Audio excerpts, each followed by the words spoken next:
Hi everyone. Today I want to talk to you a little bit about anger and what it's useful for and how we can learn a lot about ourselves and about our relationships through understanding our anger a little. So we might be all experiencing a bit more anger right now. We're all cooped up at home, and if you're living with people, people may be getting a little bit grumpy or, tetchy. So how can we use this, or what can we learn about it?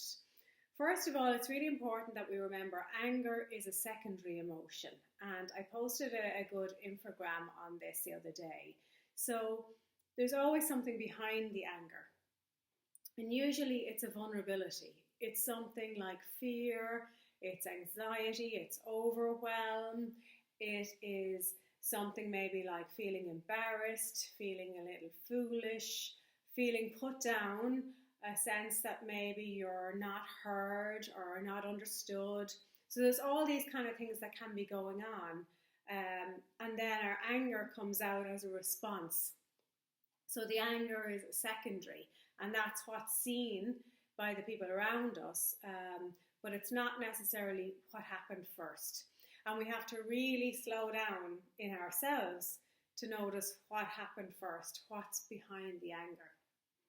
So when we're dealing with others, if there's two of us involved in our relationships, it's important that after the incident or after somebody is angry or both of you are angry, when your system is back and your nervous system is regulated again and you have time to reflect, or when you take a breath and you calm yourself down, it's really good if you can share. That's fantastic. If you can share, you can check out with the other person what actually was going on, what was behind that outburst. And also really important for ourselves, so if we can track what our own anger is about. Often it's not about what happens in the moment. So it might be with a colleague or a partner or a boss or whatever. And it's not necessarily about exactly what they said. It's about something older. So we're triggered by a sense, a core process of, I feel put down, or I feel there's too much expected of me, or something has been triggered in the remark that the person made, or the thing that they did around us. So it's really important that we get to know that in ourselves as well.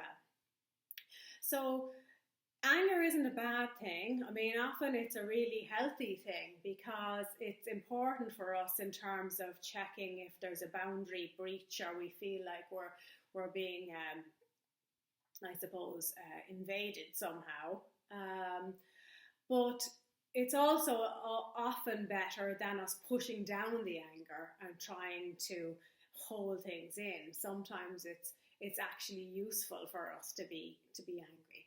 But what's really important is that we reflect afterwards, and it's really useful for our relationships, because through sharing our vulnerabilities, we can grow, we can nourish, we can nurture each other. And it's that way that we really connect. We connect through our vulnerabilities.